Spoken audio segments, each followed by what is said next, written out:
தன்னை கொல்ல ஈரான் திட்டமிடுகிறது என்கிறார் ட்ரம்ப். இன்னொரு புறம் ட்ரம்பை எதிர்க்கும் கமலாவும் குறிவைக்கப்படுகிறார். என்னதான் நடக்கிறது அமெரிக்காவில்? காஷ்மீர் விஷயத்தில் இந்தியாவுக்கு அறிவுரை வழங்கி வந்த ஞானசிகாமணியான எர்டோகன் இந்த முறை காஷ்மீர் விவகாரம் பற்றி வாய் திறக்கவே இல்லை. காரணம்,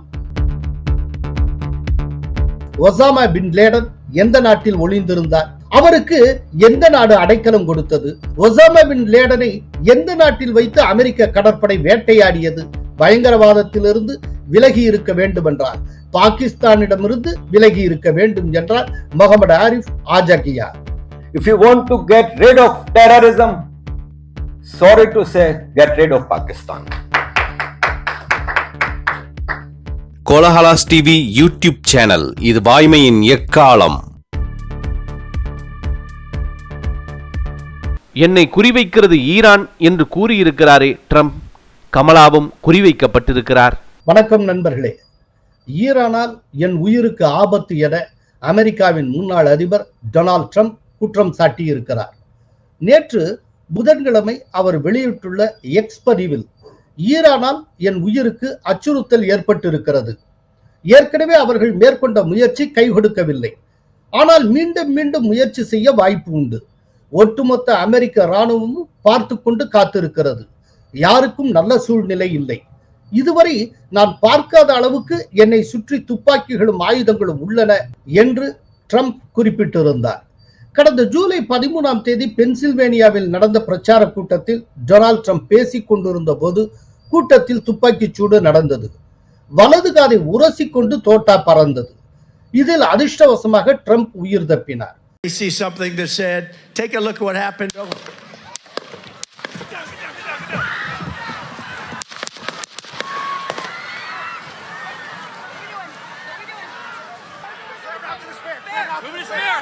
When you're ready, on you.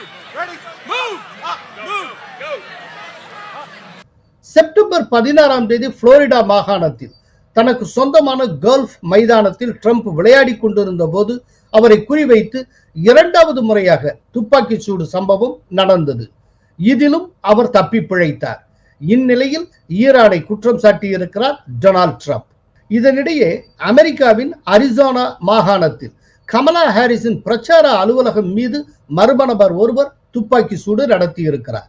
Arizona மாகாணம் டெம்பேயில் உள்ள சதர்ன் அவென்யூ பிரீஸ்ட் டிரைவ் அருகே கமலா ஹாரிஸின் பிரச்சார அலுவலகம் மீது மர்ம நபர் துப்பாக்கி சூடு நடத்தினார். சம்பவ இடத்துக்கு விரைந்த போலீசார் தீவிர விசாரணை நடத்தினர். துப்பாக்கி சூடு நடந்தபோது அலுவலகத்துக்குள் யாரும் இல்லை. தோட்டாக்களால் சுவர்களில் சேதம் ஏற்பட்டு இருக்கிறது. முன்பக்க ஜன்னல்கள் வழியாக துப்பாக்கி சூடு நடந்திருப்பது தெரிய வந்துள்ளது. அந்த பகுதியில் பாதுகாப்பு பலப்படுத்தப்பட்டு இருக்கிறது. துப்பாக்கி சூடு நடத்தியவர் இதுவரை கைது செய்யப்படவில்லை. போலீசார் வலைவீசி தேடி வருகின்றனர். போட்டியிடும் 2 வேட்பாளர்களின் குறிவைத்து துப்பாக்கி சூடு சம்பவம் நடந்திருப்பது அமெரிக்க அதிபர் தேர்தல் வரலாற்றில் இதுவே முதன்முறையாகும். தன்னை கொல்ல ஈரான் திட்டமிடுகிறது என்கிறார் ட்ரம்ப். இன்னொரு புறம் ட்ரம்பை எதிர்க்கும் கமலாவும் குறிவைக்கப்படுகிறார். என்னதான் நடக்கிறது அமெரிக்காவில்? அமெரிக்க தேர்தலில் வெளிநாடுகளின் தாக்கமும் செல்வாக்கும் விளையாடுகின்றன என்பது தெளிவாகிறது. கடந்த தேர்தலில் ரஷ்யாவின் தலையீடு இருந்ததாக குற்றம் சாட்டப்பட்டது. மற்ற நாட்டு தேர்தல்களில் அமெரிக்கா தலையிடும். ஆனால் தனது நாட்டு அரசியலில் மற்ற நாடுகளின் தலையீடு இல்லாமல் பார்த்துக் கொள்ளும். ஆனால் இப்போது அமெரிக்க தேர்தலில் மற்ற நாடுகளின் தலையீடு இருப்பது அப்பட்டமாக தெரிகிறது. இதன் பொருள் அமெரிக்கா முன்னை போல பலமாக இல்லை என்பதுதான். மோடியிடம் பணிந்து விட்டாரே எர்டோகன். ஐநா பொது சபையில் பேசிய துருக்கி அதிபர் எர்டோகன் காஷ்மீர் பற்றி மூச்சு விடவில்லை. சர்வதேச அரங்கொன்றில் காஷ்மீர் பற்றி எர்டோகன் பேசாமல் இருப்பது இதுவே முதன்முறையாகும். 2019 370வது சட்டப்பிரிவு நீக்கப்பட்டது முதல் எங்கு பேசினாலும் காஷ்மீர் விவகாரத்தை கிளப்பி இந்தியாவுக்கு எதிராக பேசுவதை வழக்கமாக வைத்திருந்தார் துருக்கி அதிபர் எர்டோகன்.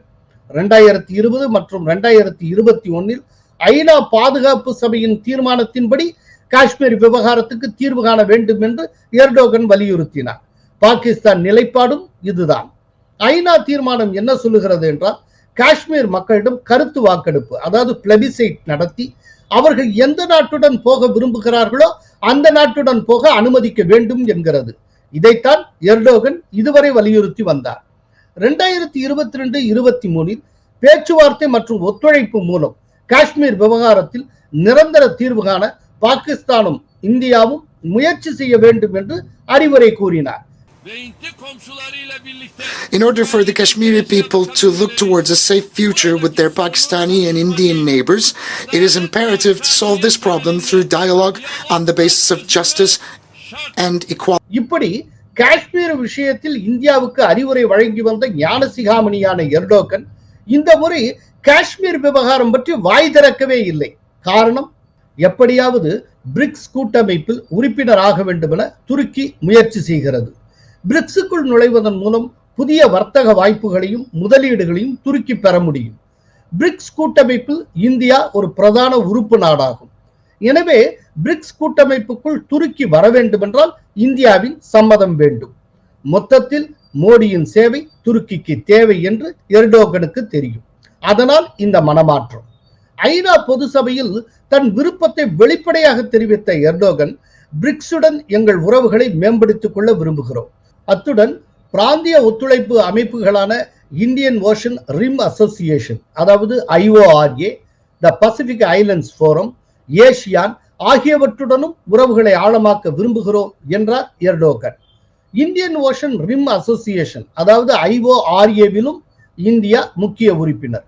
அதில் துருக்கி நுழைய வேண்டும் என்றாலும் இந்தியாவின் ஒப்புதல் தேவை. இதற்கு மத்தியில் கடந்த வாரம்தான் துருக்கிக்கான புதிய தூதராக முக்தேஷ்குமார் பர்தேசி என்பவரை இந்தியா அறிவித்தது. துருக்கிக்கு புதிய தூதர் நியமிக்கப்பட்ட நிலையில் துருக்கி அதிபருக்கும் புதிய ஞானம் பிறந்திருக்கிறது.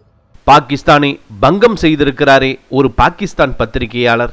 சுவிட்சர்லாந்தின் ஜெனீவா நகரில் பயங்கரவாதத்துக்கு எதிரான கருத்தரங்கு கடந்த செவ்வாய்க்கிழமை நடைபெற்றது. அதில் மனித உரிமை பாதுகாவலர்கள், சமூக செயல்பாட்டாளர்கள் மற்றும் பத்திரிகை துறையை சார்ந்தவர்கள் பங்கேற்று பயங்கரவாத ஒழிப்பு, ஆப்பிரிக்கா மற்றும் ஆசியாவில் மனித உரிமைக்கான சவால்கள் குறித்து பேசினர். இந்நிகழ்ச்சியில் ஆசிய நாடுகளில் பயங்கரவாதத்தை பரப்ப பாகிஸ்தான் மேற்கொள்ளும் தந்திரங்கள் பற்றி லண்டனை சேர்ந்த பத்திரிகையாளர் முகமது ஆரிஃப் ஆஜகியா உரை நிகழ்த்தினார். அவர் என்ன பேசினார் என்பதை பார்ப்போம். பயங்கரவாதத்துக்கான தாய் வீடு பாகிஸ்தான். பாகிஸ்தான் ராணுவத்தின் உத்தரவின் கீழ் உலகளாவிய பயங்கரவாதம் பாகிஸ்தானில் உற்பத்தி செய்யப்படுகிறது. தீவிரவாத இஸ்லாமிய அமைப்புகள் மற்றும் தனிநபர்களை ஒருங்கிணைப்பதில் பாகிஸ்தான் ISI முக்கிய பொறுப்பு வகிக்கிறது. Were fighting against Soviet invasion in 70s, 80s, 90s. So who gathered the Muslim terrorist mujahideen at that time from entire Muslim world? ISI, Pakistan's notorious inter-service intelligence under the military of Pakistan. 2001 September 11 உலக வர்த்தக மையம் மீதும் Pentagon மீதும் பயங்கரவாத தாக்குதல் நடத்தப்பட்டது. அந்த தாக்குதலுக்கு காரணமான ஒசாமா பின் லேடன் எந்த நாட்டில் ஒளிந்திருந்தார்? அவருக்கு எந்த நாடு அடைக்கலம் கொடுத்தது? ஒசாமா பின் லேடனை எந்த நாட்டில் வைத்து அமெரிக்க கடற்படை வேட்டையாடியது? அல் கொய்தாவின் முக்கிய பயங்கரவாதிகள் அத்தனை பேரும் பாகிஸ்தானில் தான் கண்டறியப்பட்டனர். இதனை நாம் மறந்துவிடக் கூடாது. When after 9/11 we attacked Afghanistan, where did we find Osama bin Laden? Where did we find Abu Faraj al-Libi, Abu Zubaydah? All the notorious Al-Qaeda terrorists we found in Pakistan, yet we made Pakistan our partner. So our target was wrong. பாகிஸ்தானை நட்பு நாடாக America கருதியது அமெரிக்காவின் தவறு. மனித உரிமை பாதுகாவலர்கள் பிற நாடுகளில் தஞ்சமடைந்த பின்னரும் பாகிஸ்தானின் ராணுவம் அவர்களை துரத்துகிறது. பாகிஸ்தான் ராணுவத்தின் உண்மை முகத்தை அம்பலப்படுத்திய அகமது வகாஸ் கொராயா என்பவரை கொல்வதற்காக பாகிஸ்தானை சேர்ந்த ஒரு உளவாளி லண்டனிலிருந்து ரோட்டர்டாம் சென்றார். கொராயாவின் வீட்டை அந்த நபர் தொடர்ந்து கண்காணித்தார். நல்ல வேளையாக பாதுகாப்பான இடத்துக்கு கொராயாவை டச்சு போலீசார் முன்கூட்டியே அழைத்து சென்று விட்டனர். இது பற்றின தகவலை 2 ஆண்டுகளுக்கு முன்பு இங்கிலாந்து போலீசுக்கு டச்சு போலீசார் தெரிவித்தனர். அந்த உளவாளியை கைது செய்து விசாரித்ததில் கொராயாவை கொலை செய்ய ISI பெருமளவு பணம் கொடுத்தது தெரிய வந்தது. சிந்து மாகாணத்தில் மனித உரிமை மீறல்கள் தொடர்ந்து நடக்கின்றன. பாகிஸ்தானின் மொத்த வருவாயில் 50% சிந்து மாகாணத்தில் இருந்துதான் பெறப்படுகிறது. ஆனால் மொத்த வருவாயில் 50% பஞ்சாபுக்கு மட்டுமே செலவிடப்படுகிறது. மாகாணத்துக்கு மாகாணம் பாகிஸ்தானில் பாரபட்சம் காட்டப்படுகிறது. பயங்கரவாதத்திலிருந்து விலகி இருக்க வேண்டும் என்றால், பாகிஸ்தானிடமிருந்து விலகி இருக்க வேண்டும் என்றால் முகமது ஆரிஃப் ஆஜாகியா. If you want to get rid of terrorism, sorry to say, get rid of Pakistan. இவர் பாகிஸ்தானின் கராச்சியில் பிறந்து லண்டனில் வாழ்ந்து வரும் பாகிஸ்தான் வம்சாவளி பத்திரிகையாளர்.